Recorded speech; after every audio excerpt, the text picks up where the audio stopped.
They thought she was just another complaint, but in 15 minutes, the entire resort would learn exactly who they had just dismissed. Before we continue, where are you watching from?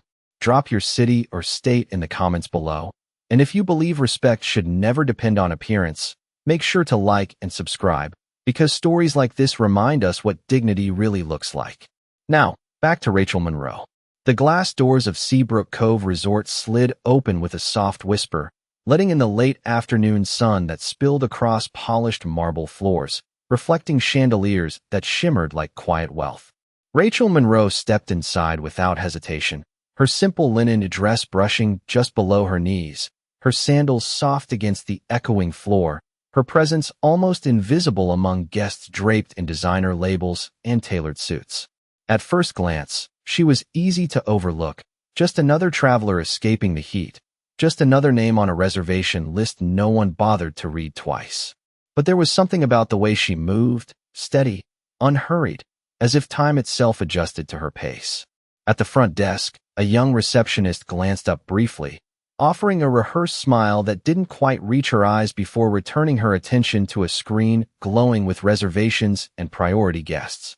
Rachel waited, hands loosely folded, her gaze drifting across the lobby where laughter from a group near the bar mixed with the faint clink of crystal glasses. When the receptionist finally acknowledged her, the tone was polite, but thin, stretched over something colder underneath. "Can I help you?" Rachel's voice was calm, almost soft. "Yes, I'd like to report an issue with my suite. There's no hot water, and the power cut out twice this morning." The receptionist's fingers paused, then resumed typing, slower this time. "Did you call maintenance?" Rachel nodded slightly. "Twice." A flicker of impatience crossed the receptionist's face before it disappeared behind professionalism. "We're fully booked today, ma'am. These things can happen." The words landed lightly, but their meaning settled heavier in the air. Rachel didn't argue. She didn't raise her voice. She simply stood there, her eyes steady, her posture unchanged, while behind her, another guest stepped forward, well-dressed, confident, immediately greeted with warmth and attention that shifted the entire tone of the desk. The contrast was subtle, but unmistakable.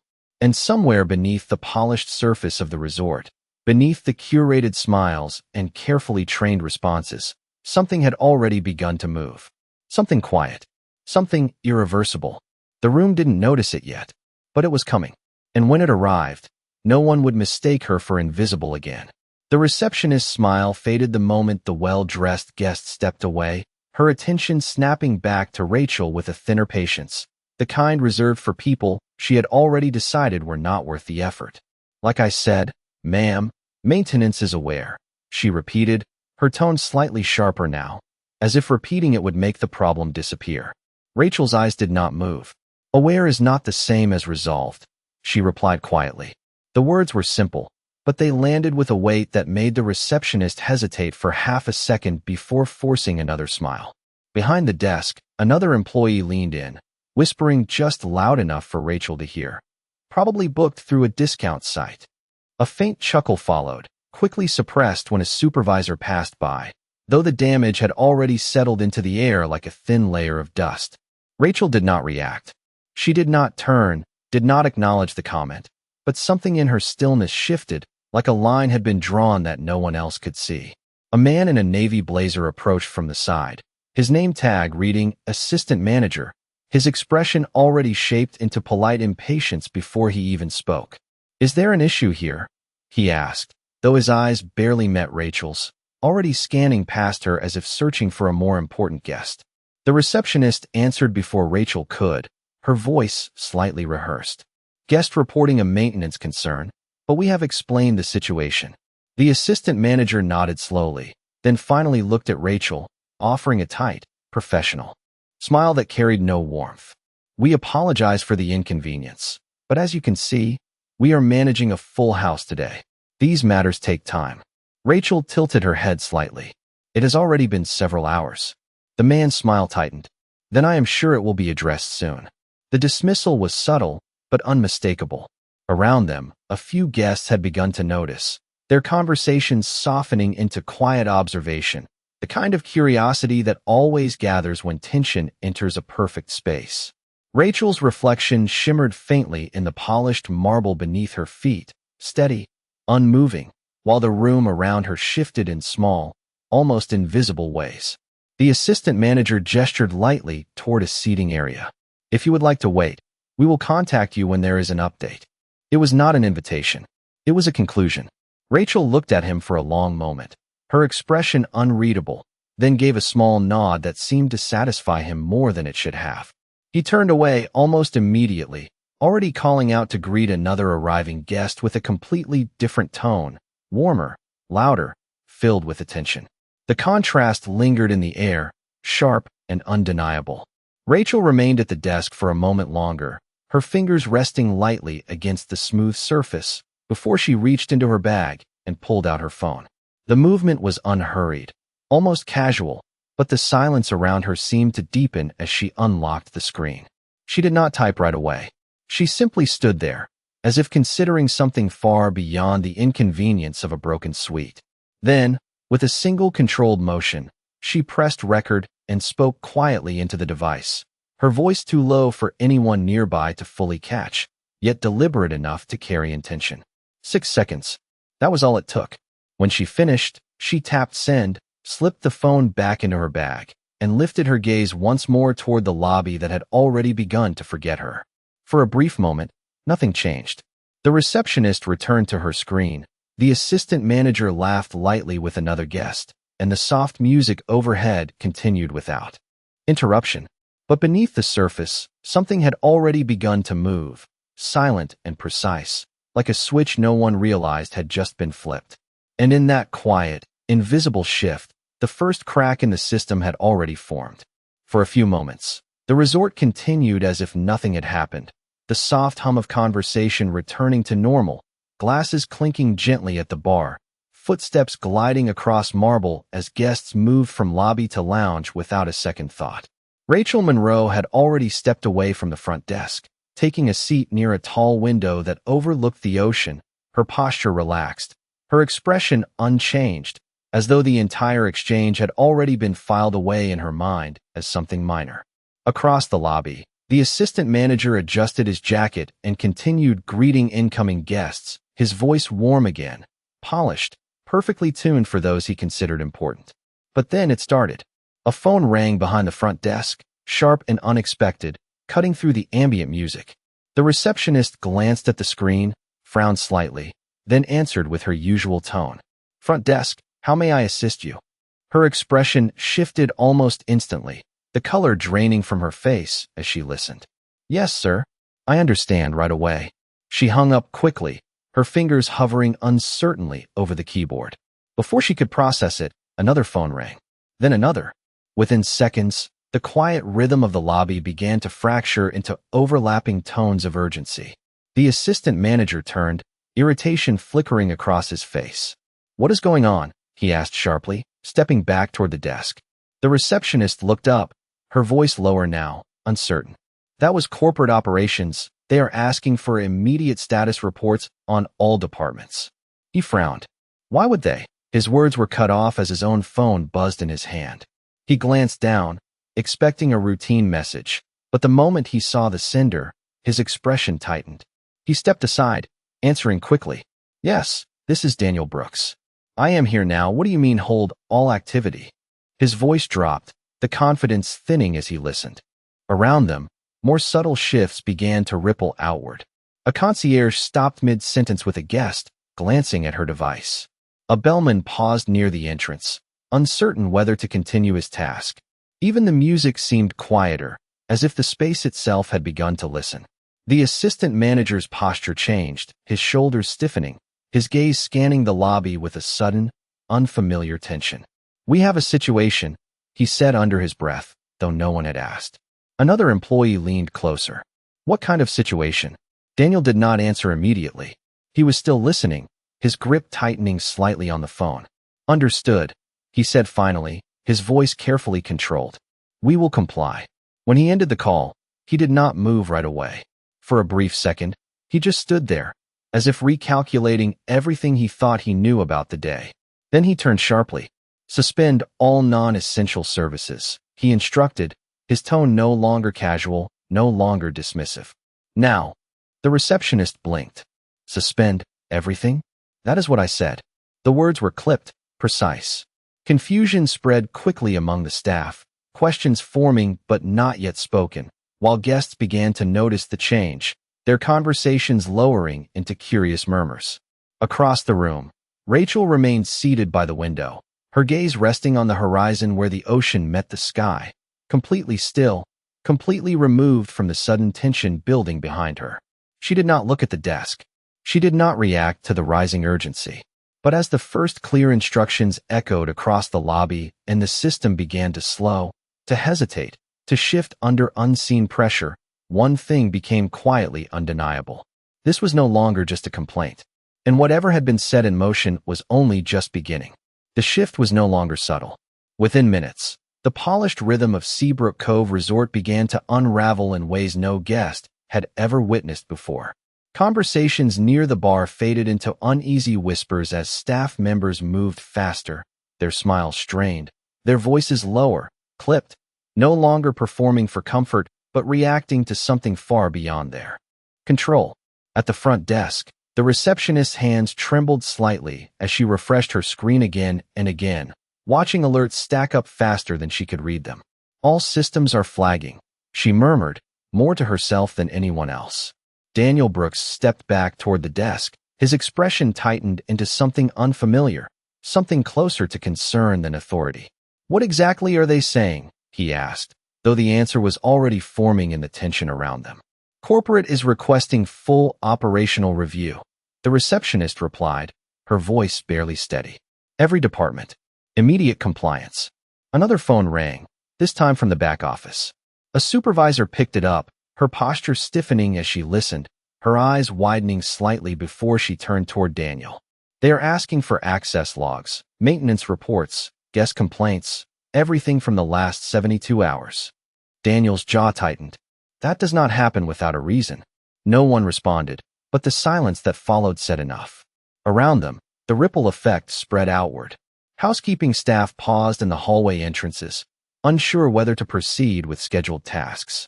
A concierge attempted to reassure a confused guest, but her voice lacked the confidence it had carried just minutes earlier. Even the bellmen near the entrance stood uncertain, their usual rhythm broken as instructions shifted faster than they could follow. Then came the next layer. A notification appeared across internal devices, a message marked urgent, bold enough to command immediate attention. "Hold all non-essential services pending review." The words seemed to echo louder than they should have, as if the entire building had read them at once. A quiet wave of disbelief moved through the staff. "All non-essential?" One employee whispered. "That is half of what we do." Daniel exhaled slowly, running a hand through his hair, the composed assistant manager from earlier now replaced by someone trying to maintain control over something slipping beyond his reach. "Do it," he said finally, his voice firm but edged with tension. "We follow the directive." Guests were beginning to notice more clearly now. A couple near the lounge stood, looking around as service slowed. Another guest approached the desk, irritation rising in his tone as he asked why his reservation upgrade had not been processed. The receptionist opened her mouth to respond, but hesitated, unsure which version of reality she was supposed to present. And through it all, Rachel Monroe remained exactly where she had been, seated near the window, her reflection faint against the glass as the ocean stretched endlessly beyond her. She had not moved. She had not spoken. But now, for the first time, a few glances began to drift in her direction. Not recognition. Not yet. Just a subtle awareness. The kind that comes when something feels connected, even if no one can explain how. Daniel followed one of those glances unintentionally, his eyes landing briefly on Rachel before shifting away again, dismissing the thought almost instantly. But the seed of doubt had already been planted, because nothing about this situation made sense. Not the speed, not the scale, not the precision of the response. This was not a routine escalation. This was something deliberate, something triggered.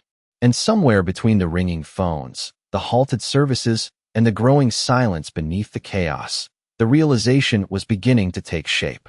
They were not dealing with a problem. They were dealing with a decision. And someone had already made it. The tension in the lobby had reached a point where it could no longer be disguised behind professional smiles or carefully measured tones. Every movement now carried urgency. Every glance held questions no one dared to ask out loud. Daniel Brooks stood at the center of it, his earlier confidence replaced by a quiet calculation as he watched his team struggle to keep pace with directives that continued to arrive faster than they could process them. Another alert flashed across the front desk monitors, this one marked with a priority level none of them had ever seen before. The receptionist inhaled sharply. "This is coming directly from executive oversight," she said, her voice barely above a whisper.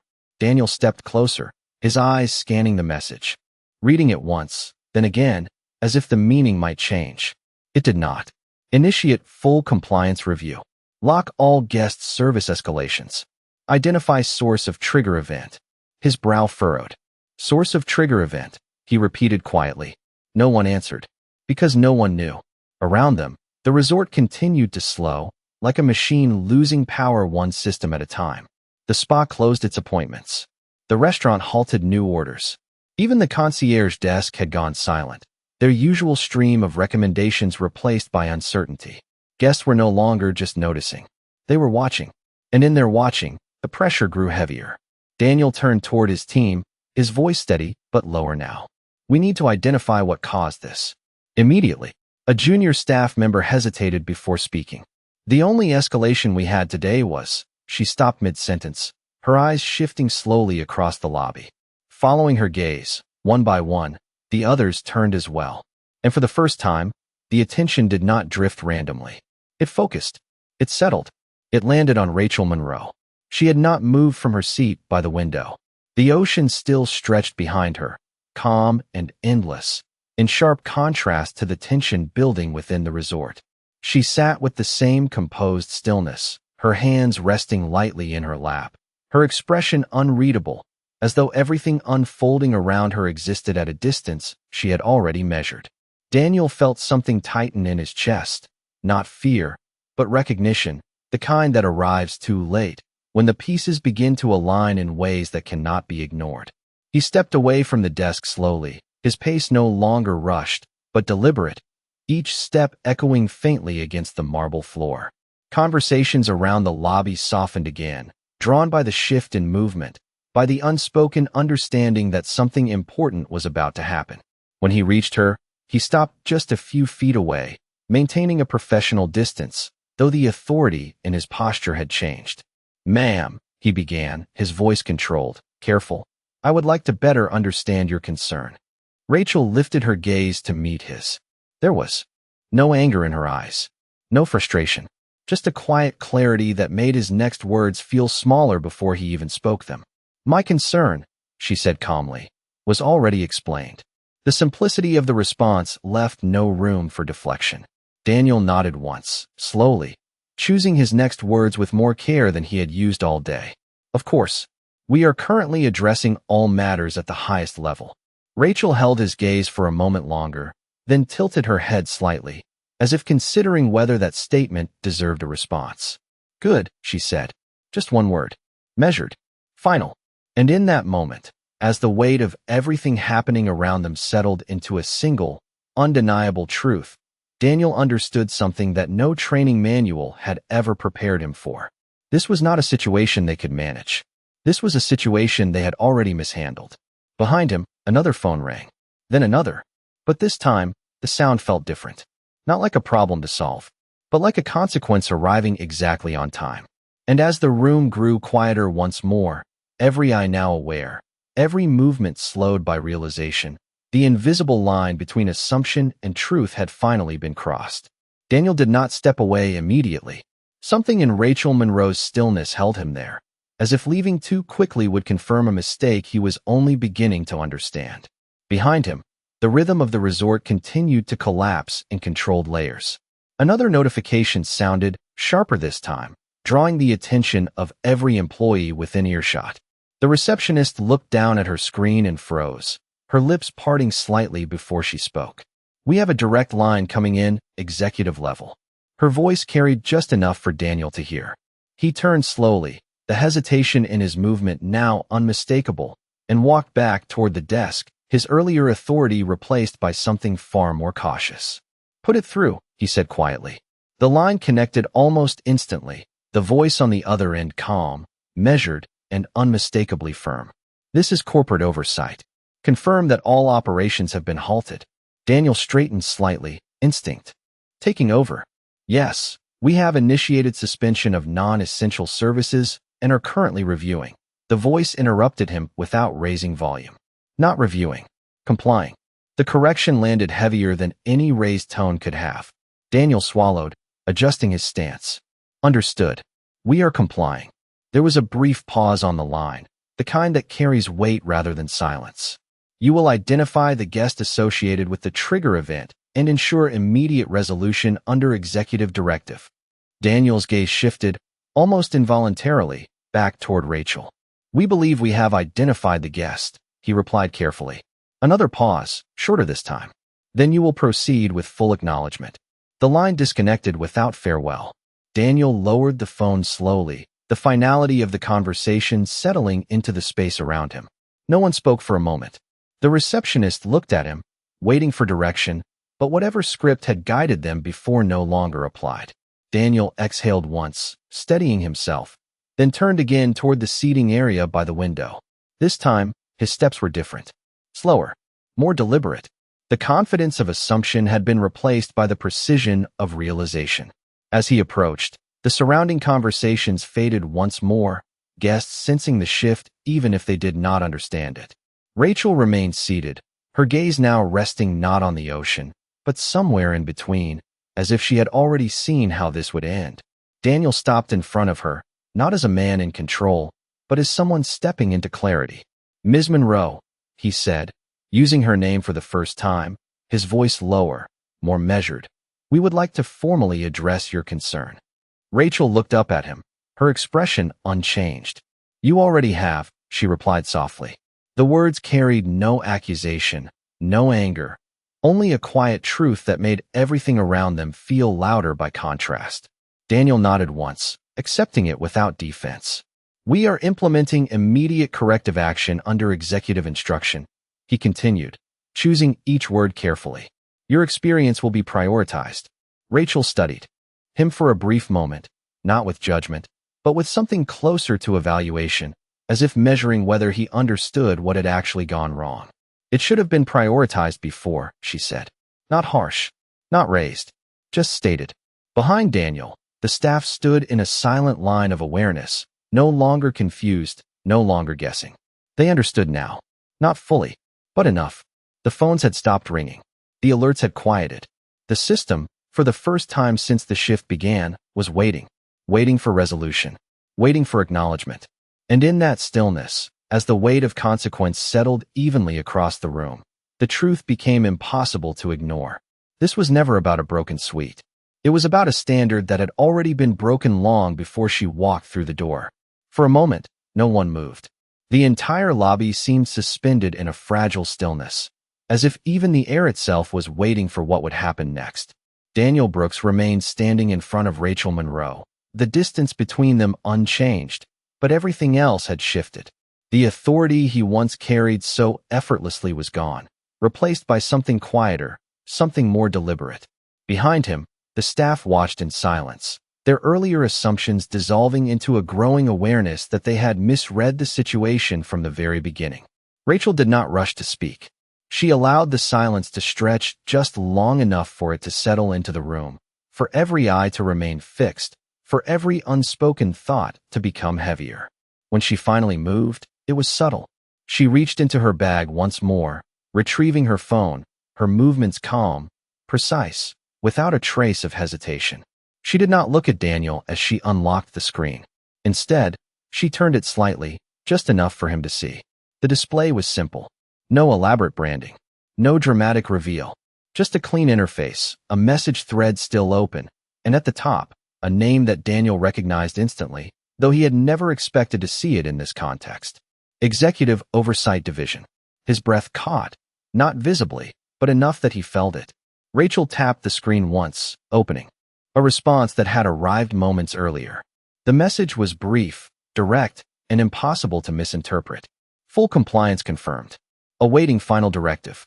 Daniel's eyes moved across the words slowly, as if reading them too quickly might somehow change their meaning. It did not.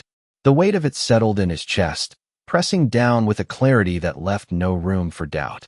This was not a coincidence. This was not a misunderstanding. This was a chain of command that extended far beyond the walls of the resort, triggered by a single, quiet action he had dismissed just minutes earlier. Rachel lowered the phone, her gaze finally meeting his again. There was no satisfaction in her expression, no sense of victory, only a calm certainty that made everything around her feel louder by comparison. It was never about the room, she said softly. Daniel nodded before he even realized he was doing it. I understand that now, he replied, his voice lower than before, stripped of anything unnecessary. Behind him, the receptionist shifted slightly, her earlier confidence gone, replaced by a careful stillness as she listened, as she processed what had just unfolded in front of her. Another staff member took a small step back, as if distance might somehow restore balance to a situation that had already moved beyond control. Rachel studied Daniel for a moment longer, then continued, her tone unchanged. Standards are not tested when everything works. They are revealed when something does not.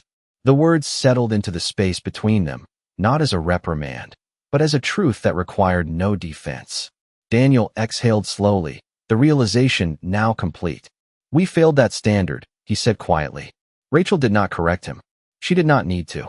The acknowledgement itself was enough. Around them, the resort remained in a suspended state, operations paused, systems waiting, every department holding its breath for what would come next. And in that silence, as the last pieces of understanding fell into place, one thing became undeniable. The situation was no longer about identifying the problem. It was about whether they were capable of becoming something better after it had been exposed. The room did not move. No one spoke. And for the first time since she had walked through the door, Rachel Monroe was no longer invisible. No one dared to interrupt the silence that followed. It stretched across the marble floor, climbed the tall glass walls, and settled over every person in the lobby like a weight that could not be ignored. Rachel Monroe remained seated for one final moment, her posture unchanged, her presence now unmistakably at the center of everything that had unfolded. Daniel Brooks stood before her, no longer searching for the right response, because he understood that no response would undo what had already been revealed. Around them, the staff held their positions, their earlier confidence replaced by a quiet awareness that every action from this point forward would matter. Rachel finally rose to her feet. The movement was slow, deliberate, drawing every eye in the room without effort. Her sandals made the faintest sound against the marble as she stepped forward, closing the small distance between herself and the front desk. Daniel instinctively stepped aside, not out of obligation, but out of recognition. This was no longer his space to control. Rachel placed her hand lightly on the edge of the desk, her gaze sweeping briefly across the staff, not to single anyone out, but to acknowledge them all at once. This is not complicated, she said, her voice calm, steady, carrying clearly through the quiet room. You are trained to provide service. But service without respect is performance, not integrity. No one spoke. The receptionist lowered her eyes, her earlier dismissiveness now replaced by something closer to reflection. Another staff member straightened slightly, as if trying to correct posture that had been wrong long before this moment. Rachel continued, not louder, not harsher, but with a clarity that left no room for misunderstanding. The problem was not the delay. It was the assumption. The words settled deeply, not as an accusation, but as a mirror none of them could avoid. Daniel nodded slowly, his voice quieter than it had been all day. We understand. Rachel glanced at him briefly, measuring the sincerity, then shifted her attention back to the room. Understanding is not the same as change, she replied. The statement lingered, simple but final. For a moment longer, she said nothing, allowing the silence to do the work no explanation could. Then she reached into her bag once more, retrieving her phone. With a single, controlled motion, she tapped the screen. Across the resort, systems responded almost instantly. The alerts ceased. The internal messages cleared. One by one, the paused operations began to release, not abruptly, but in a controlled, deliberate sequence, as if the entire system had been waiting for her permission to breathe again. Staff members glanced at their devices, confusion replaced by cautious relief as normal functions slowly resumed. The restaurant reopened orders. The concierge desk lit back up. The steady rhythm of the resort began to return, though it carried a different tone now, quieter, more aware. Rachel slipped her phone back into her bag without looking at it. She did not wait for gratitude. She did not ask for acknowledgement. Instead, she stepped away from the desk, moving toward the exit with the same calm presence she had carried from the moment she arrived. As she passed, the staff instinctively created space, not out of fear, but out of respect that had finally been learned. Daniel watched her go, the weight of the moment settling into something he knew would not fade quickly.